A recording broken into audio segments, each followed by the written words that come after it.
Once upon a time, there was a woman named Jumoke. Jumoke was an industrious woman and was married to the village school headmaster. Jumoke, however, was childless for a very long time. After many years of waiting, Jumoke became pregnant, and her husband was very, very happy and excited about the news.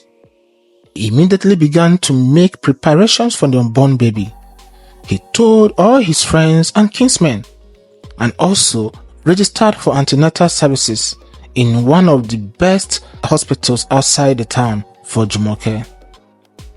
This happiness, however, did not last for too long. Jumoke was only 4 months pregnant when her husband was involved in a ghastly motor accident. Unfortunately, he did not make it. It was indeed a sad moment for Jumoke and her aged parents, who were the only ones that stood with her side by side in this moment of grief. Jumoke, in the middle of all this, was however further consoled in the hope of having a baby. Given the importance of the unborn baby to Jumoke and her family, Jumoke decided to take her medicals and the antenatal services very seriously so that there won't be any cause for worries or complication during childbirth. She ensured that she attended all the antenatal appointments as provided by the hospital, which normally happens every Thursday. On one of the antenatal days, Jumoke met a woman named Tolu. Tolu was also pregnant and came to the hospital for antenatal care and services. Jumoke and Tolu exchanged pleasantries, and they continually met at the antenatal services. Gradually, they began to bond. They always encouraged each other each time they met at the hospital. On the delivery day for Jumoke, Jumoke was surprised to see Tolu at the hospital. Jumoke and Tolu gave birth on the same day in the same ward. Though Jumoke was the first to go into labor, both women gave birth on or about the same time. While Jumoke had a baby boy, Tolu gave birth to a bouncing baby girl. Both women spent some time at the hospital before being discharged to their various homes. Jumoke named her son Deji, meaning "my joy has come." It was indeed a fitting name, owing to the fact that she just lost her husband and she felt that the newborn child would bring joy into her life. While Tolu's daughter was named Ifeoluwa, which also means the love of God. Jumoke and Tolu never met again for a very long time. One day, Jumoke was at Ebeda village market to purchase some grocery items for her home when someone tapped her from behind. She turned around, inquiring who and why it was, because it was obvious to her that someone must have a reason to touch her in the manner that they did. Behold, it was Tolu. Both women embraced each other and were very excited and happy to meet again. They both inquired about their families, businesses, and kids, and promised to visit each other to at least see how they are faring. Tolu was the first to visit. She visited Jumoke many times, and sometimes alongside her daughter, Ife. Jumoke on her part promised severally to visit her, but she never did. One day, Tolu visited.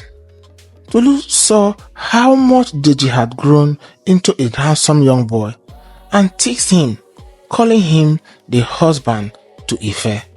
Any little thing from that day, Tolu would always call Deji my in-law, which expression always made Deji very uncomfortable. Deji would always shy away and hid his face each time he was referred to as Ife's husband.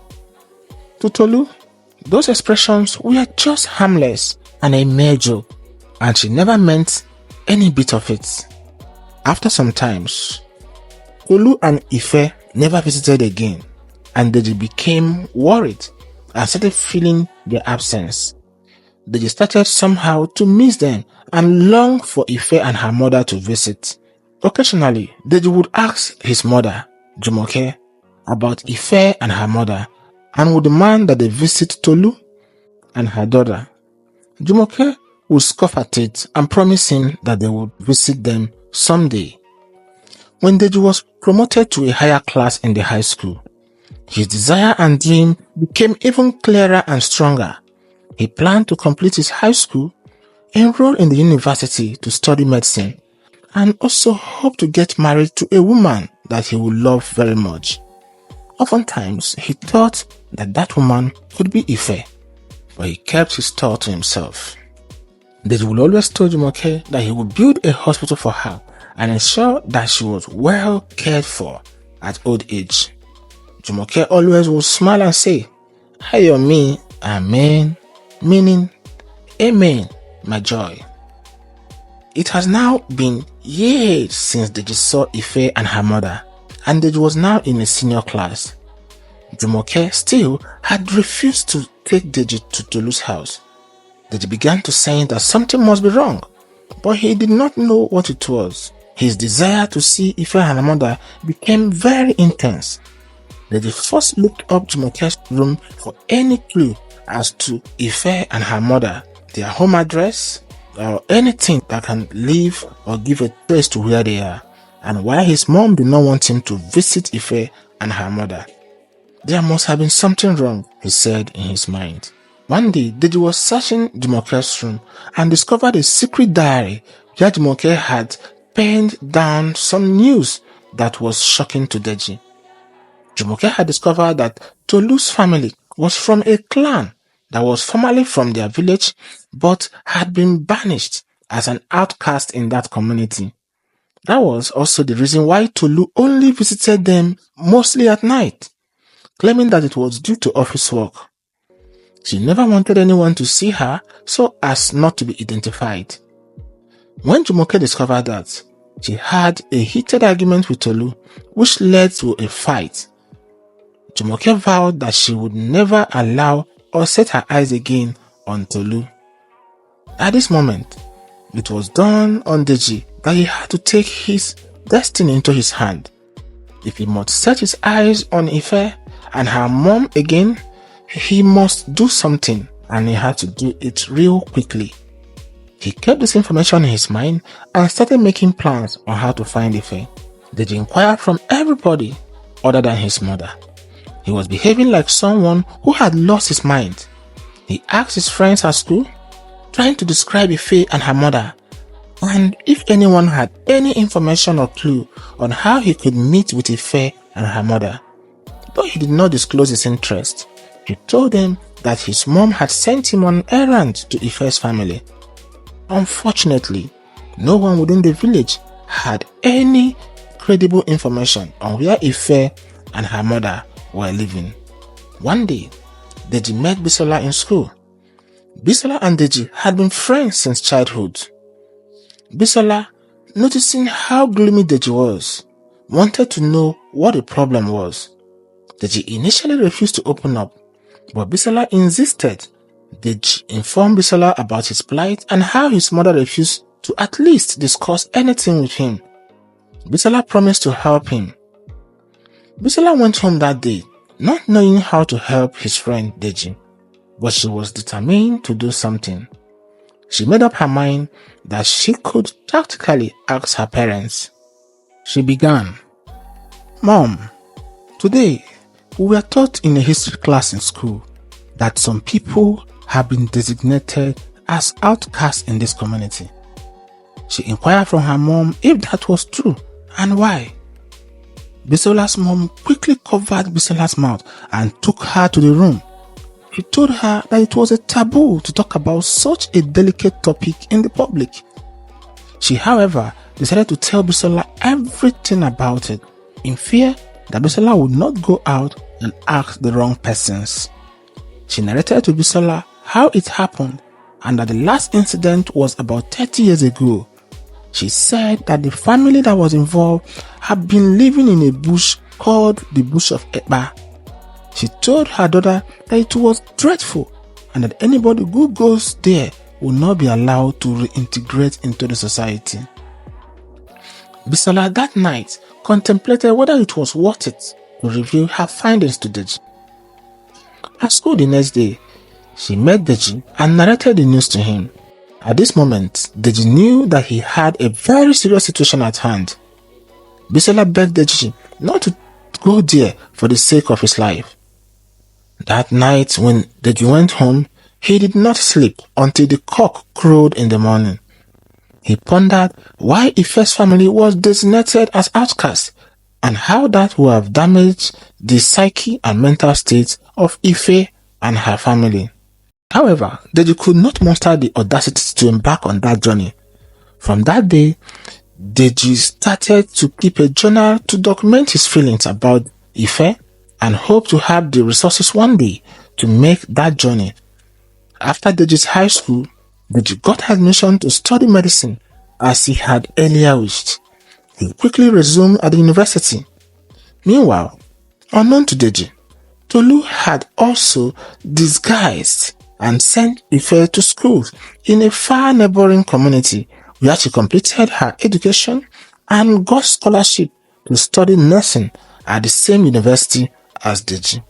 One day, Deji was at the library reading and preparing for a class when he saw a beautiful young woman having discussion with her peers. She was trying to teach them some of the courses that they found difficult. She was looking so adorable to Deji, like the rays of sunshine. Deji's heart skipped immediately. Deji was captivated. To him, she was a true definition of a woman who is beautiful and with the brain at the same time. Deji at once contemplated in his mind that he had made a solemn commitment to look for Ife once he was done with school and capable to make that journey.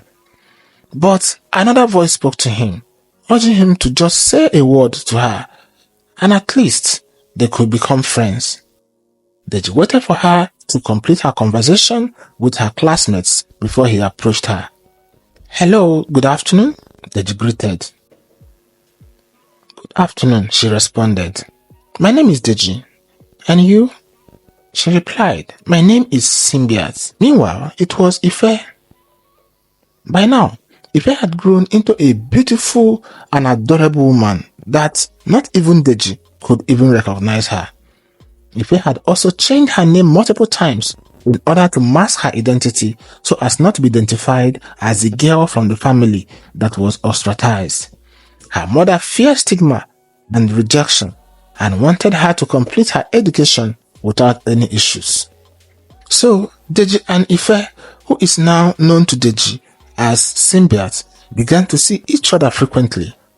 One day, both of them were reading and decided to discuss more about their personal lives, both past and present.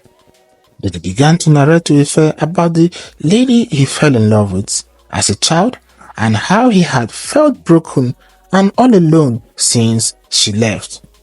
Deji narrated that she stole his heart many years ago and that he only wished that one day they would meet again. He narrated how he found out that their family was an outcast and how his mother never allowed him to see her again. Deji told her that her name was Ife and that he hoped and wished that one day he would set his eyes on Ife again. While Deji was narrating his story, Ife's eyes were already filled with tears, like rains falling from the roof of a village thatch house. But Deji did not know why she was weeping. So, when Deji was done talking, Ife consoled him. That night, Ife got home to her hostel and was in tears. She took her bath and spent the whole night pondering on what could be the next appropriate step to take. She decided to take some time out without talking to anybody.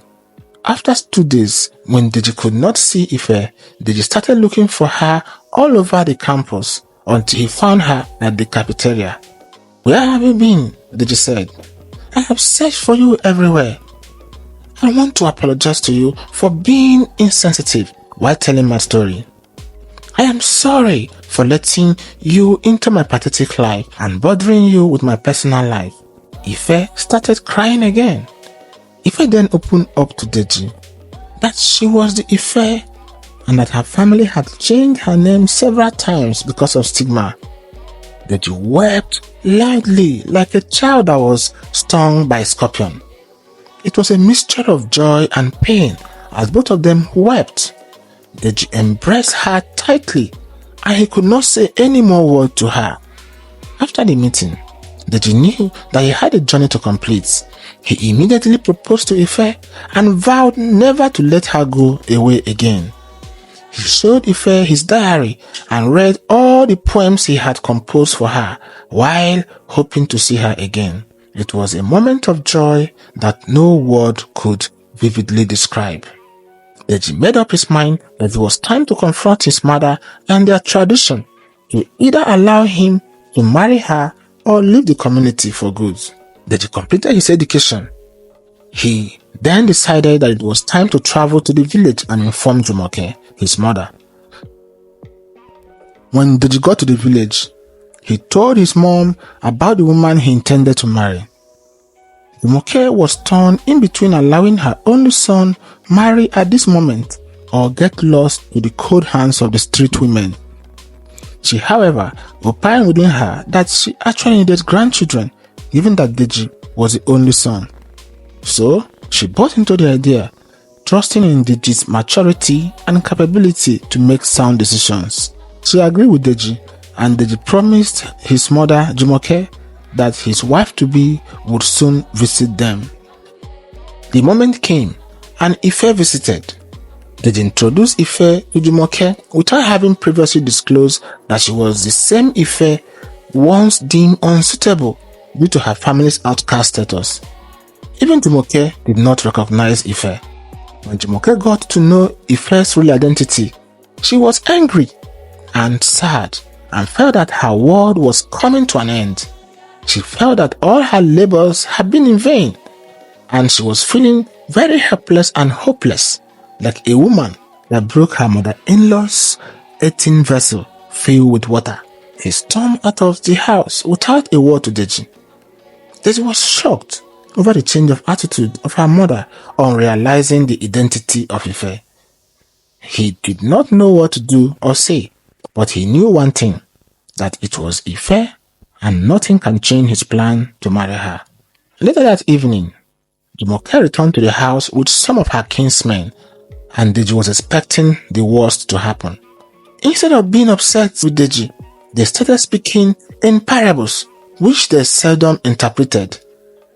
But they did not understand what they were saying, and he was never concerned about the meaning of the parables.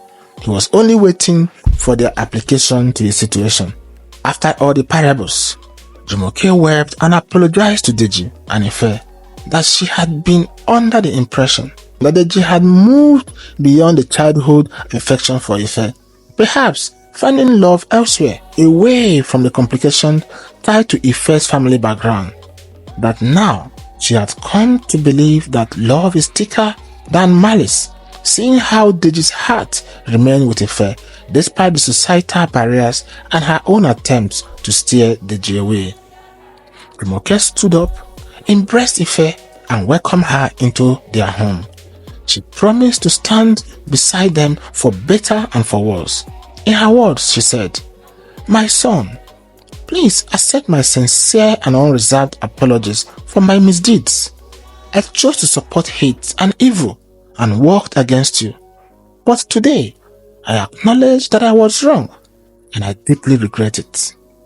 Today, love has prevailed and I am here to stand by you to fight any Jupiter, whether the community or an arrow that flies by night or anyone who chooses to stand against you." She hugged Ife and tenderly kissed her. Deji embraced his mother and they all wept.